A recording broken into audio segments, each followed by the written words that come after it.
श्रीमद् भागवत महात्म्य अध्याय 2 भाग 2 यमुना और श्री कृष्ण पत्नियों का संवाद। कीर्तन उत्सव में उद्धव जी का प्रकट होना। यमुना जी ने कहा, अपनी आत्मा में ही रमण करने के कारण भगवान श्री कृष्ण आत्मा राम है और उनकी आत्मा है श्री राधा जी। मैं दासी की भांति राधा जी की सेवा करती रहती हूँ। उनकी सेवा का ही यह प्रभाव है कि विरह हमारा स्पर्श भी नहीं कर सकता। भगवान श्री कृष्ण की जितनी भी रानियां हैं सब की सब श्री राधा जी की ही अंश का विस्तार हैं। भगवान श्री कृष्ण और राधा सदा एक दूसरे के सम्मुख हैं। उनका परस्पर नित्य संयोग है, इसलिए राधा के स्वरूप में अंशतः विद्यमान जो श्री कृष्ण की अन्य रानियां हैं उनको भी भगवान का नित्य संयोग प्राप्त है। श्री कृष्ण ही राधा है और राधा ही श्री कृष्ण है। उन दोनों का प्रेम ही वंशी है तथा राधा की प्यारी सखी चंद्रावली भी श्री कृष्ण चरणों के नख रूपी चंद्रमाओं की सेवा में आसक्त रहने के कारण ही चंद्रावली नाम से कही जाती हैं।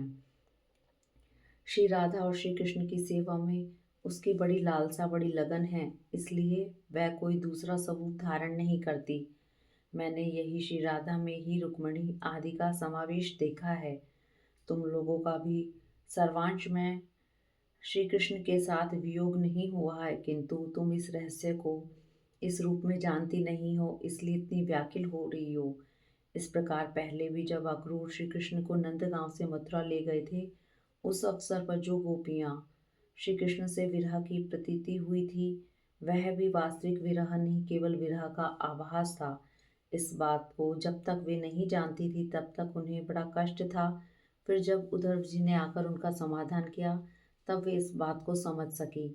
यदि तुम्हें भी उद्धव जी का सत्संग प्राप्त हो जाए तो तुम सब भी अपने प्रियतम श्री कृष्ण के साथ नित्य विहार का सुख प्राप्त कर लोगी। सूत जी कहते हैं, ऋषिगण जब उन्होंने इस प्रकार समझाया तब श्री कृष्ण की पत्नियां सदा प्रसन्न रहने वाली यमुना जी से पुनः बोली। उस समय उनके हृदय में इस बात की बड़ी लालसा थी कि किसी उपाय से उद्धव जी का दर्शन हो, जिससे हमें अपने प्रियतम के नित्य संयोग का सौभाग्य प्राप्त हो सके।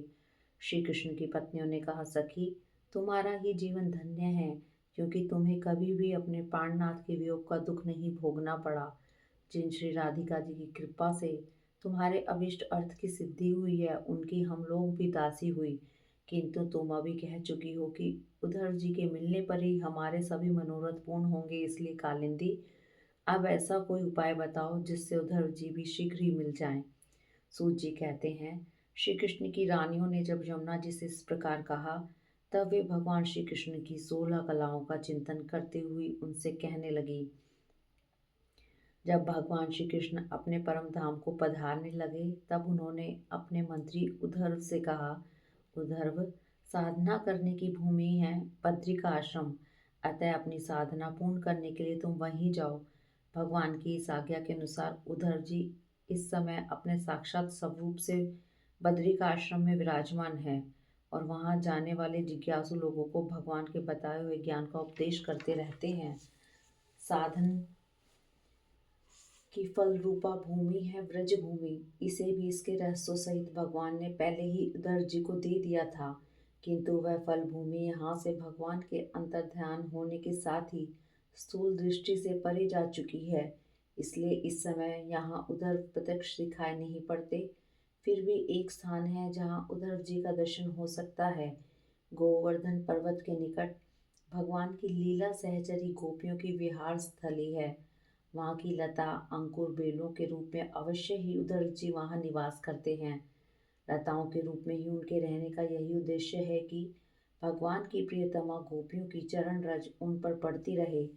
उद्धव जी के संबंध में एक निश्चित बात यह भी है कि उन्हें भगवान ने अपना उत्सव स्वरूप प्रदान किया है। भगवान का उत्सव उद्धव जी का अंग है, वे उससे अलग नहीं रह सकते, इसलिए अब तुम लोग व्रजनाभ को साथ लेकर वहां जाओ और कुसुम सरोवर के पास ठहरो। भक्त भगवत भक्तों की मंडली एकमात्र करके वीणा वेणु और मृदंग आदि बाजों के साथ भगवान के नाम और लीलाओं के कीर्तन, भगवत संबंधी काव्य कथाओं के श्रवण तथा भगवत गुणगान से युक्त सरस संगीतों द्वारा महान उत्सव आरंभ करो। इस प्रकार जब उस महान उत्सव का विस्तार होगा तब निश्चय ही वहाँ उद्धव जी का दर्शन मिलेगा। वे ही भली भांति तुम सब लोगों के मनोरथ पूर्ण करेंगे। सूत जी कहते हैं, यमुना जी की बताई हुई बातें सुनकर श्री कृष्ण की रानियां बहुत प्रसन्न हुई। उन्होंने यमुना जी को प्रणाम किया और वहां से लौटकर ब्रजनाभ तथा परीक्षित से वे सारी बातें कह सुनाई।